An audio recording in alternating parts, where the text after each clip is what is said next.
You are standing barefoot in a crowded town square while a man cuts off your hair with dull shears. Your dress has been turned inside out. A priest is reading your sin to people who already know it, because they are your neighbors, your customers, and possibly the woman who sells you onions every Thursday. Nobody is allowed to pretend this is private. That is the point. Your crime may be adultery.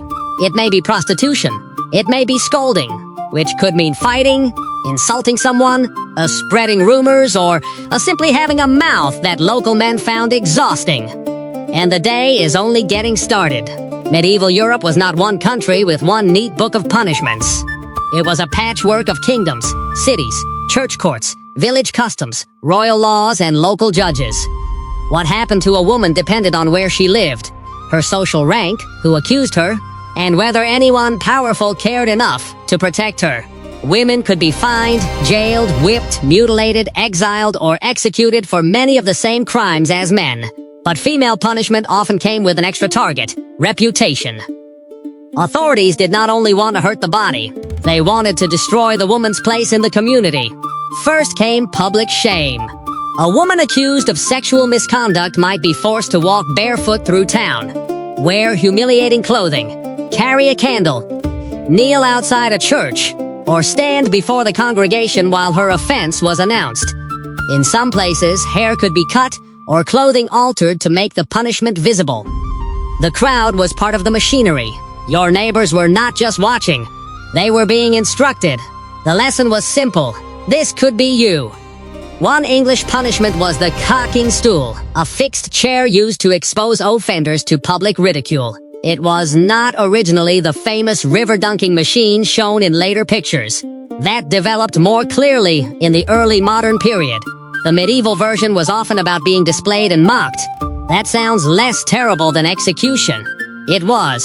But in a small town, shame could follow you longer than bruises. It could cost you work, marriage, housing, credit, and protection. Medieval authorities understood social destruction perfectly well.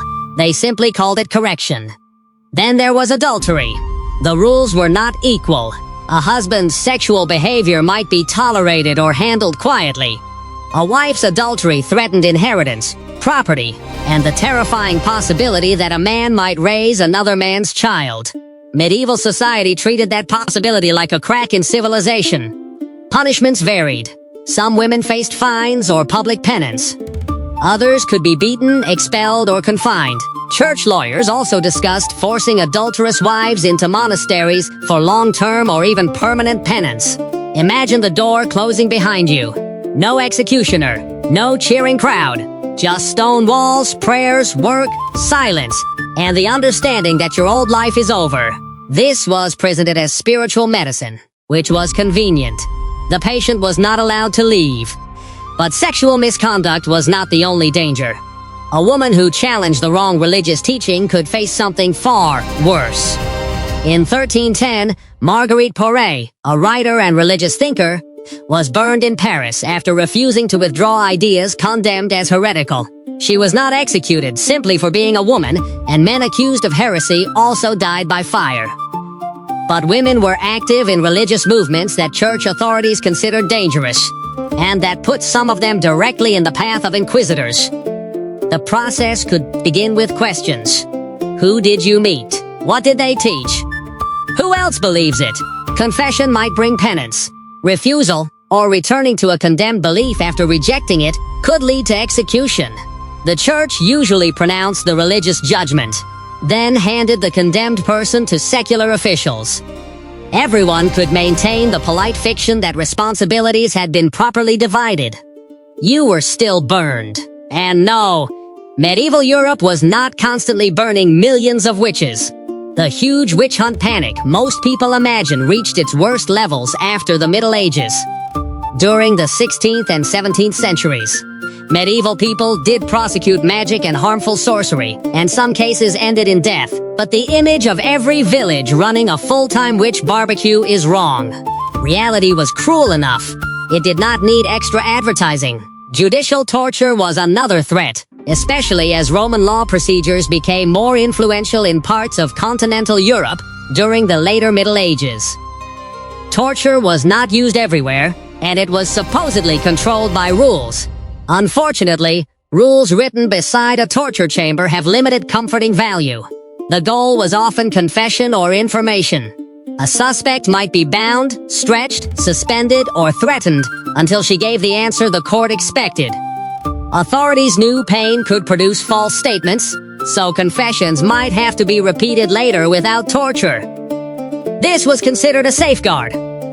Apparently, saying the same thing after leaving the torture room proved that the first statement had been completely voluntary. And then there was violence against a superior. In medieval law, killing the person above you could be treated as more than ordinary murder. A servant killing a master, a cleric killing a superior, or a wife killing her husband might be viewed as treason against the natural order. Here, the gender difference could become deadly. In parts of medieval Europe, men convicted of serious crimes were commonly hanged or beheaded, while women could be burned, drowned, or even buried alive. In England, a wife who killed her husband could fall under petty treason and face burning, rather than the hanging used for ordinary felony. The logic was not only that she had killed a person, she had attacked the hierarchy of the household. The husband was imagined as the wife's lord. Killing him was rebellion in miniature. Marriage, apparently the smallest available kingdom. Burning also avoided publicly displaying a woman's body on the gallows, at least according to one common explanation.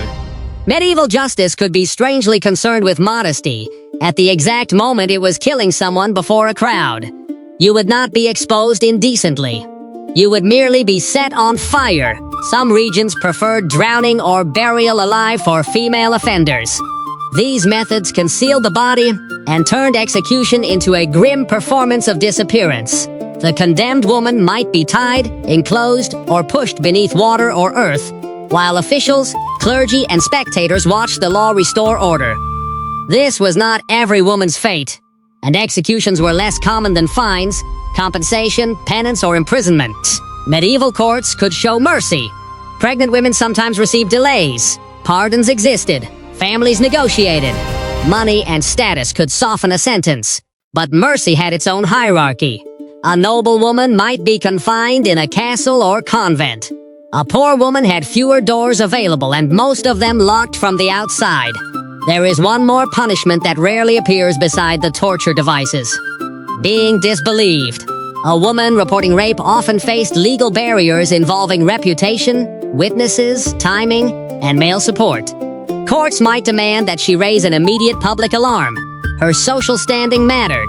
Her past could be turned against her. So the punishment did not always begin after conviction.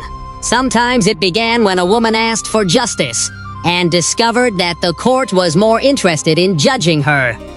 That is the darkest part of medieval punishment. It was not just a collection of iron tools in a dungeon. It was a public system deciding whose pain counted, whose body could be displayed, and whose disobedience threatened the order of the world. The woman in the square eventually gets her hair cut. The priest finishes speaking. The crowd drifts away to buy bread, argue about prices, and continue an ordinary day. She remains where everyone can see her. The punishment was meant to teach the town a lesson, and it did. Stay obedient. Protect your reputation. Never challenge the wrong person. Most importantly, do not give the people above you a reason to call their cruelty justice.